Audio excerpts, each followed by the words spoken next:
পুলিশের ধাওয়া পাল্টা দেওয়ার কোনো ইস্যু নাই এখানে। সরকারি মহল থেকে একটা সিদ্ধান্ত হয়েছে অটো চলবে না। আমরা চেষ্টা করতেছি রাস্তাঘাট যেন অটো না চলে সেই সিদ্ধান্ত বাস্তবায়নের জন্য। তো যারা অটো চালায় প্রাথমিকভাবেই তারা একটু বিক্ষুব্ধ হয়েছে, রাস্তায় আসছে তারা তাদের দাবি দাওয়া পেশ করতে। এখানে কোনো দাওয়া পাল্টা দেওয়ার ঘটনা এভাবে আমি বলবো না।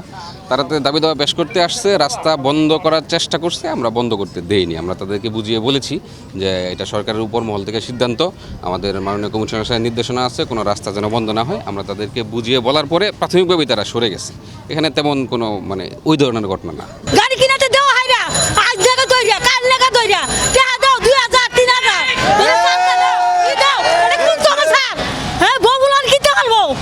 আলু কিনি বত্তা করে খাই, এটা করি হেটা করি, মাছ গুছু বড়াতে মিলে না, কাউর ভিতরে না বেলা চিন্তাই না। এটা কি সরকার কয়ে দিছে? সরকার কয়ে দিছে তারা খাইবো, আমরা কি খাই? কি খাই তাই? যে তারা একটা কর্ম করতো সেটা তারা করতে চাচ্ছে, এটাই বেসিক্যালি তাদের দাবি। এই দাবিতেই তারা আসে। তবে রাস্তা বন্ধ করার তো কোনো প্রক্রিয়া না, এইটা তারাও বুঝতেছে না। বেসিক্যালি তাদের সাথে আমাদের তো কোনো শত্রুতা নাই। আমরা হচ্ছে আইন শৃঙ্খলা নিয়ন্ত্রণের জন্য কাজ করতেছি। যখন একটা রাস্তা বন্ধ করে মানুষজন যাতায়াতের সমস্যা হয়, যাতায়াতের জন্য সমস্যা না হয় এটা নিশ্চিত করার চেষ্টা করতেছি আমরা। না, এখানে কোনো ক্যাজুয়ালিটিস নাই। প্রাথমিকভাবে তারা রাস্তায় আসার পরে আমরা যখন আসছি তাদেরকে বুঝিয়ে বলার পরেই তারা সরে গেছে। টাকা দিয়ে গাড়িটা কিনছি কিস্তির উপর তুললে, আমি আজকে গাড়িটা চালাই নাই, আমার কালকে কিস্তি। এই কিস্তির টাকাটা আমি কালকে কিভাবে দেবো? আজকে যে এই অভিযানটা যে নিচ্ছে যে গাড়িটা বন্ধ করার, এই গাড়িটা আমরা না চালাইলে আমি কালকে কিস্তি দেবো কিভাবে? আমার বাল বাচ্চা চালাবো কিভাবে? আমার কি পেট নাই? আমি যদি দিন না করে তা আমার কি পেটে ভাত জুটবো? আমি দিন করি দিন খাই, একদিন কাজ না করলে আমার একদিন পেটে ভাত ঢোকে না। আমার কিস্তি না চালাইলে আমার কিস্তি আমার ছাড়বো? কিস্তির উপর টাকা তুলে আমি গাড়িটা কিনলাম, তো আমার গাড়িটা আমার যে কিস্তি না দিলে কিস্তি জন বন্ধ করে নিছু, তাইলে গোড়া ব্যাটারি ইম্পোর্ট বন্ধ করে দিক, তাইলে তো গাড়ি আইবো না। আমরা 3-4 বছর আগে কেন বন্ধ করলেন না? আমরা তো গাড়ি কিনছি, আমি 1 বছর হয় নাই, গাড়ি কিনছি। কেন 4 বছর আগে পদক্ষেপটা নিলেন না? ওই সময় কেন গাড়ি বন্ধ করলো না? ওই সময় বন্ধ হলে এত গাড়ি আর চলতো না, রোডে আইতো না। গাড়ি কিনছি কালকে রাত পরে কিস্তি না দিলে সময় আপনার আবার ওরা ইনপুট কিস্তি না দিলে ব্যবহার খারাপ শুরু করার পরে আপনার অনেক দিন এর মধ্যে চালান যাচ্ছে, কোনো সমস্যা হচ্ছে না। কিন্তু ইদারিং কি করতেছে, সার্জেনে সিভিল পুষে যায়, টিআই যায় সিভিল পুষাকে আসে, মামা সামনে চলো, এই কথা ভিতর থেকে মহল্লা থেকে আসে, আইসা এখানে স্টান আইসা বলে আমি সার্জেনের লোক, আমার এনে কার্ড দেখায় গাড়ি লয়ে যায়, সাইডে লয়ে যায় 5000 3000 2000 টাকা লয়ে ঘুষ নিয়ে ছেড়ে দেয়, আবার ওইদিকে যায় আবার হয়রানি করে, অত্যন্ত পরিমাণে ডিস্টার্ব করতেছে, যা বলার বাইরে। আমাদের আমি এই বস্তা বোঝা টান দেবো না, আমি অটো ছাড়া রিক্সা ছাড়া আমি কোনো কাম করে খাইতে পাবো না। আমার একটা জীবনে এই জায়গা সরকারি দিচ্ছে থেকে আমার প্রতিবন্ধী, আমি অকরে খামু। সাজেন আইসা কোনাপাড়া আইসা ইস্টাপাড়া গেছি, সেনজিরা আইসা আমার গাড়ি ধরে লাগছে 1300 টাকা লিয়া মানে না, পায়ে রয়েছে পাউডার লাথি মেরে হালাটা, আমার কইটা যাবো কি করে খামু তো আমাকে ব্যবস্থা দেয় সরকার করতে পারবো, কয়জনে দিব? এই যে যারা মানুষের কিস্তি চালায় গাড়ি কিনা, আমাকে সরকার অর্ডার দিচ্ছে দেখে তো আমার গাড়ি চালাইতে আসছি, আর না করে খেলে আমরা কী করে খাইতে পারি?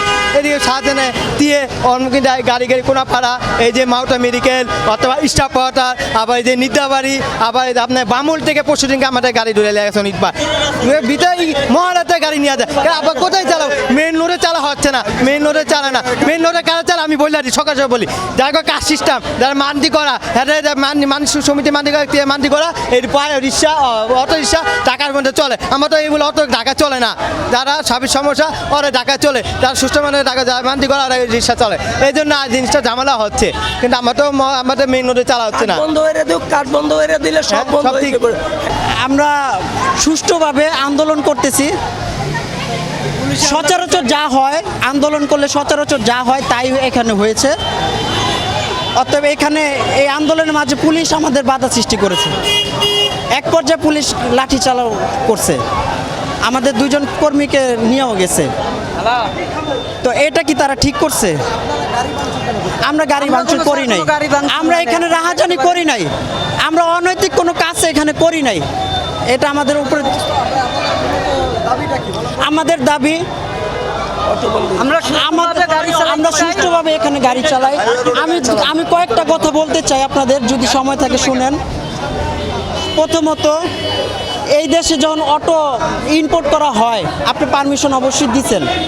আপনি স্যার যদি পারমিশন না দিতেন আমরা এই অটো কিনতে পারতাম না। আজকে আমাদের ঘরবাড়ি যা আছে সব বিক্রি করে, অনেকে জায়গা জমি বিক্রি করে, অনেকে ঋণ করে, কিস্তি উঠে এনজিও অফিস থেকে টাকা নিয়ে, মানুষের কাছে সুদে টাকা নিয়ে এই অটোগুলি কিনেছি। হ্যাঁ, এই অটোগুলির জন্য আজকে আমরা লক্ষ লক্ষ পরিবার, কোটি কোটি মানুষ এই একজনের পরিশ্রমে খাবার পেটে যাইতেছে। তা আপনি কেন পারমিশন দিলেন?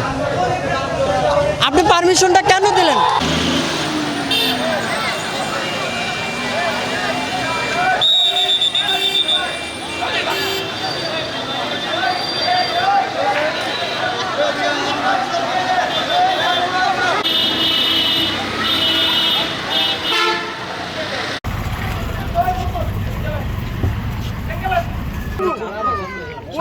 সাধারণ মানুষ